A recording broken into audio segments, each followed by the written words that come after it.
Hola, que la paz del Señor esté con vosotros. Bueno, pues nuevamente aquí para seguir hablando del libro de cielo, de la divina voluntad, de las verdades divinas. Hoy vamos a continuar con el mismo volumen de la semana pasada. Os dije que si podíais leerlo entero. Y vamos a seguir porque el Señor hace una advertencia precisamente en este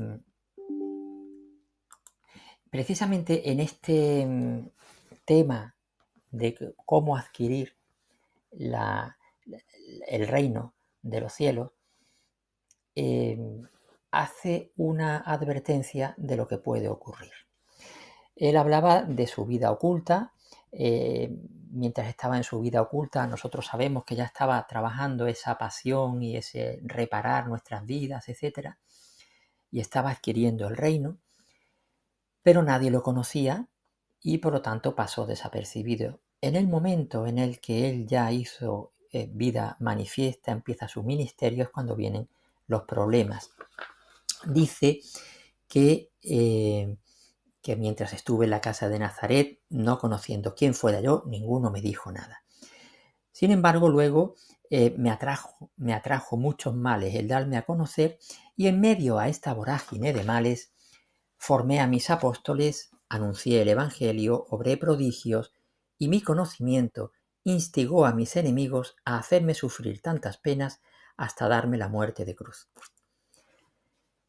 Pero obtuve mi intento, que muchos me conocieran en medio a tantos que no quisieron conocerme, y de cumplir mi redención.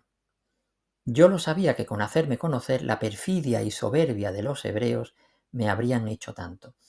Pero era necesario hacerme conocer, porque una persona, un bien, si no se conoce, no es portador de vida ni de bien. El bien, la verdad no conocidos, quedan obstaculizados en sí mismos. De esto ya hemos hablado. Los conocimientos son imprescindibles. No podemos saltarnos los conocimientos. Bien, sin fecundidad, como tantas madres estériles que termina con ellas su generación. Ve entonces cómo es necesario que se conozca que puedo dar el reino de mi voluntad y que quiero darlo. Puedo decir que hay la misma necesidad como aquella de hacer conocer que yo era el Hijo de Dios que vino sobre la tierra. Es decir, el Señor nos está comparando la situación que Él vivió, en la que se encontró con tantos obstáculos, pero que era necesario hacerse conocer. Y es también verdad que muchos, al conocer esto, las verdades divinas, el libro de cielo, la vida divina, al conocer esto, repetirán lo que me hicieron cuando hice conocer que yo era el suspirado Mesías. Es decir, va a ocurrir lo mismo. Va a haber una reacción. Calumnias, contradicciones, dudas, sospechas, desprecios, como ya lo han hecho en cuanto se inició la impresión de los libros, con la que se iniciaba el dar a conocer mi divina voluntad. Pero esta no es la causa principal. Esa de la perfidia y la soberbia de los hebreos, no es solamente esa la causa y no es la principal.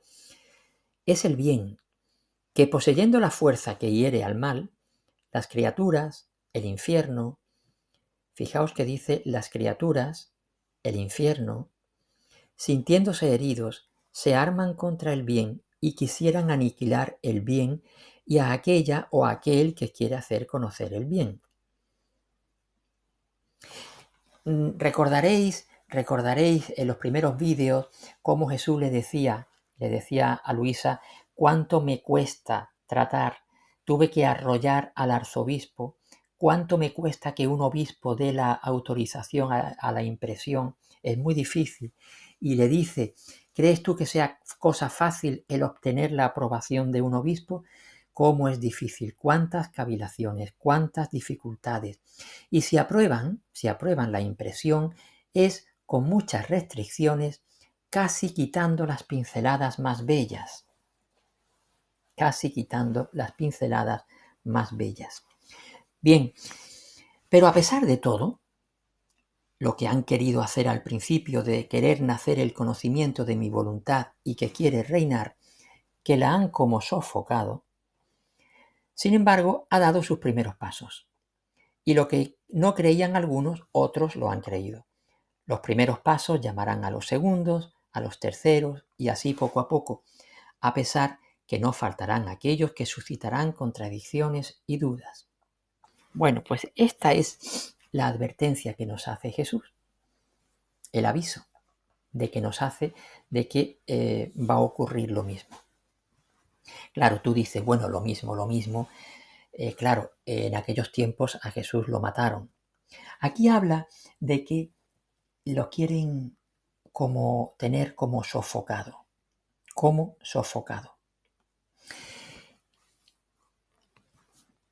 Claro,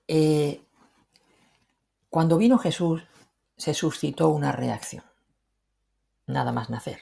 Los pastores van y adoran, los magos de Oriente van y adoran, Herodes quiere ir, pero no para adorar, sino para matarlo. Al final los fariseos acaban por eliminarlo, lo matan. Pero aquí habla de sofocar, y claro, en estos tiempos nosotros decimos, bueno, yo no voy a matar a Jesús, porque aquí habla que entre las causas de estos obstáculos están los hebreos, la pasión de los judíos, y luego habla del infierno y habla de las criaturas también. Las criaturas, el infierno, sintiéndose heridos, ahí estamos nosotros. Y en esa reacción nosotros también tenemos una reacción. Claro, no vamos a matar a Jesús, entre otras cosas porque no está físicamente, pero ese sofocar, que parece una palabra mucho más suave que crucificar o que matar, si la analizamos en profundidad vemos que no es tan suave. Cuando Jesús nos dice, si supierais que es un acto de más o un acto de menos en divina voluntad, porque el acto de menos significa abortar una vida divina. Estaríamos repitiendo algo así como lo que le hicieron a él.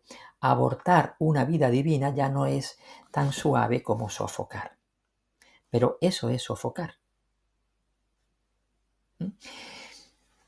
Vamos a ver esto de la reacción. Jesús, cuando estuvo aquí en la tierra, tenía el acoso continuo de los fariseos, de los escribas, que le decían, bueno, ¿por qué tus discípulos no se lavan las manos antes de comer? ¿Por qué tus discípulos no hacen oración como hacen los discípulos de Juan el Bautista? No hacen ayuno. ¿Por qué tú curas en sábado? Y Jesús iba dando respuestas lógicas a cada una de estas situaciones y a cada una de estos cuestionamientos que los fariseos le iban haciendo. Y cuando ya fue masivo aquello, dijo dos cosas. Dice, no penséis que he venido a abrogar la ley o los profetas. No he venido a abrogarla, a eliminarla. No, he venido a cumplirla. Porque ellos pensaban que en esa poca observancia de la ley, no se lavan las manos, no hacen ayuno, ¿qué está pasando aquí? Pues el Señor le da sus razones y dice, no he venido a suspender la ley, sino a cumplirla. Y hay una lectura en el capítulo 5 del Evangelio de Lucas, en la que Jesús le dice, nadie echa vino nuevo en pellejos viejos. De otro modo, el vino nuevo reventaría los pellejos, el vino se derramaría y los pellejos se echarían a perder. Sino que el vino nuevo debe echarse en pellejos nuevos. Nadie, después de beber el vino añejo, quiere del nuevo, porque dice el añejo es el bueno. O sea, los fariseos le estaban haciendo cuestionamientos continuos y la figura de Jesús les estorbaba porque los estaba desinstalando de ese régimen de la ley. El Señor ahora ha traído una época nueva y Él se refiere así, en estos términos, una época nueva, la del fiat voluntas tua. Jesús trajo la redención y el mensaje de la redención era uno concreto y no era compatible las formas con el antiguo. Y ahora el Señor trae un mensaje, un evangelio del reino de los cielos, el evangelio de la divina voluntad, bueno, que tiene es ese vino nuevo, pero que no encaja en estructuras antiguas. Y esto ya lo iremos aclarando cuando hablemos de la santidad divina y de la santidad humana. Pero es un vino nuevo que necesita de odres nuevos, porque es incompatible con algunas cosas, con la otra santidad. No hay compatibilidad. Claro, esto hay que analizarlo con mucho detalle, porque no se está anulando lo anterior, como él tampoco anuló la ley, sino que la perfeccionó. Pues aquí está ocurriendo lo mismo con este evangelio del reino de los cielos. Fijaos que los fariseos no le planteaban cuestiones raras, eran cuestiones de la ley, eran cuestiones santas. Pero el Señor le daba una respuesta lógica a las objeciones que ellos ponían. ¿Por qué no ayunan? Bueno, si es que estoy yo aquí con ellos, ¿cómo van a ayunar? Bueno, pues aquí nos puede suceder que también nosotros, en esa reacción ante la divina voluntad, sofoquemos, porque queramos conciliar cosas que no son conciliables. Y queremos, esto de vivir en la divina voluntad es como el que dice, voy a trepar con una cuerda. Voy a trepar por una cuerda. Y te tienes que agarrar con las dos manos a la cuerda. Y mientras una avanza un tramo, la otra sujeta. Y cuando la que ha subido sujeta, pues la que está debajo vuelve hacia arriba para... Pero si lo haces con una sola mano, porque la otra mano la tienes ocupada en otra cosa, no avanzas ni un centímetro. No puedes, porque en el momento en que te sueltas, te caes. La divina voluntad hay que cogerla con las dos manos, única y exclusivamente dedicados a la divina voluntad. De lo contrario, estaremos sofocando. No obstante, el Señor, claro, esto puede suscitar en nosotros ciertas dudas. El Señor dice, bueno, no te preocupes porque a pesar de todo, ha dado sus primeros pasos. Y los primeros pasos llamarán a los segundos, a los terceros, y así poco a poco irás avanzando. Cuando tratamos este tema, algunas personas dicen, bueno, entonces, ¿tengo que cambiar una oración que yo hacía antes por esta otra? ¿Tengo que cambiar mis hábitos de piedad? ¿Tengo que abandonar hábitos de piedad que tenía antes? Porque queremos seguir cumpliendo. Y claro, muchas veces podemos caer en el error de que cambias una oración por otra, pero seguimos en el mismo sistema de cumplimiento y de observancia, que a lo mejor en la divina voluntad se ve superado, porque se necesitan grandes gracias para vivir en divina voluntad, grandes gracias, no pequeñas luces como antes, sino grandes gracias. Y esas grandes gracias suponen también cambios, porque es un vino nuevo que requiere de un odre nuevo. Bien, pues la cuestión no está en decir tengo que abandonar, tienes que abandonarte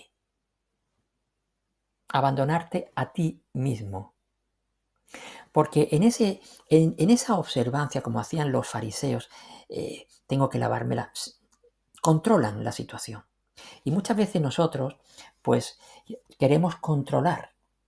Y el abandonarte significa que dejas tus gustos, tus deseos, tus aspiraciones, tus proyectos, los abandonas y abandonas tu comodidad, abandonas tu control de la situación, te estás abandonando a ti mismo y abandonas tu seguridad, tu control, tu comodidad, me siento cómodo. Incluso abandonas cosas que son santas en la santidad humana, no en la santidad divina. Esto hay que meditarlo profundamente. Esto hay que meditarlo profundamente. Y puede que surjan los escrúpulos. Los escrúpulos. ¿He dicho bien la oración? Habría que decirla acabando con la frase de esta manera. Son escrúpulos que en la divina voluntad no caben, pero que si estamos cogiendo la cuerda con una mano solamente y con la otra estamos en otro sitio, pues pueden surgir. Hay un capítulo que quiero leeros porque es muy apropiado. Está en el volumen 7, en el capítulo 40. Debiendo recibir esta mañana la comunión, estaba preparada para hacer el día de retiro, esto es, prepararme para la muerte, y después de recibir la comunión iba a decirle a Jesús bendito: hagamos ahora las cuentas, para no dejarlas para el último momento de la vida. Yo misma no sé cómo me encuentro, no hago ninguna reflexión sobre mí misma, y no reflexionando, fijaos lo que dice, no sé cómo estoy. Y por lo tanto no siento ni temores, ni escrúpulos, ni agitaciones, mientras que veo y escucho que los otros, mucho más buenos que yo, y aun en las mismas vidas de los santos que leo, todos hacen reflexiones sobre sí mismos. Si son fríos o calientes, si tentados o tranquilos, si se confiesan bien o mal, y casi todos estaban tímidos, agitados y escrupulosos. Y estamos hablando que se están refiriendo a cosas santas. En cambio, toda mi atención está en quererte, en amarte y en no ofenderte. El resto no lo tomo en cuenta para nada. Parece que no tengo tiempo de pensar en otra cosa. O sea, esto de acomodarse a este odre nuevo, para un vino nuevo, no quiere decir, bueno, pues me despreocupo de todo lo anterior. No es vivir despreocupado. Es vivir precisamente ocupado en una sola cosa, no en mi interés propio de mi santidad, sino en el interés de Jesús. Estoy nada más que para amarte, para no ofenderte. Mi interés en mi santidad no es lo que me ocupa. Lo que me ocupa es estar en ti, estar, como dice, no pensar en otra cosa. No pensar en otra cosa. O sea, no es un desprenderse de lo anterior y bueno, y ya está. No. Es porque lo estás ocupando en otra cosa. No en hacer reflexiones sobre ti, sino en amar a Jesús. Dice, el resto no lo tomo en cuenta para nada, parece que no tengo tiempo de pensar en otra cosa, y si me empeño en hacerlo, una voz interna me sacude, me reprende y dice, ¿quieres perder el tiempo? Pon atención en hacer tus cosas un Dios. Por eso yo misma no sé, y esto es interesante, no sé en qué estado me encuentro, si fría, si árida, si caliente, y si alguien me pidiera cuentas, yo no sabría darlas. Yo creo que erraría, porque ya no controlo. ¿Por qué? Porque me he abandonado.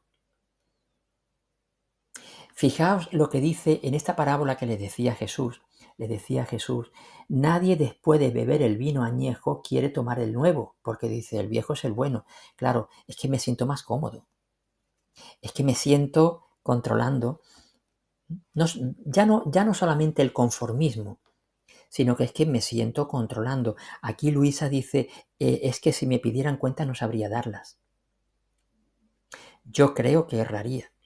Por eso, hagámosle ahora las cuentas a fin de que pueda poner remedio a todo. Nuestra ocupación debe ser vivir en la divina voluntad y que todo en nosotros tenga como principio el amor a Dios, el amor divino y su divina voluntad, evitando hacer reflexiones personales. y así los escrúpulos no aparecerán. Y así, aquí dice que, bueno, ya hemos dado los primeros pasos, estos primeros pasos llamarán a los segundos, estos a los terceros. No hay que plantearse, decir, tengo que abandonar esto. No, tienes que abandonarte. Y cuando te abandones, y en ese proceso, el Señor dice que cuando nos disponemos a vivir en la divina voluntad, Él nos va llamando, y dice así, de vez en vez, poco a poco, y el Señor nos va desposeyendo, nos va quitando, y el Señor nos irá diciendo, pero desde tu abandono. Bueno, pues con estas palabras de ánimo de que un paso llamará al segundo, un te amo llama al siguiente, un acto llama al siguiente, y el Señor está interesado en que vivamos esta divina voluntad como Él quiere, pues con este ánimo os dejo. Nos vemos la semana que viene. Adiós.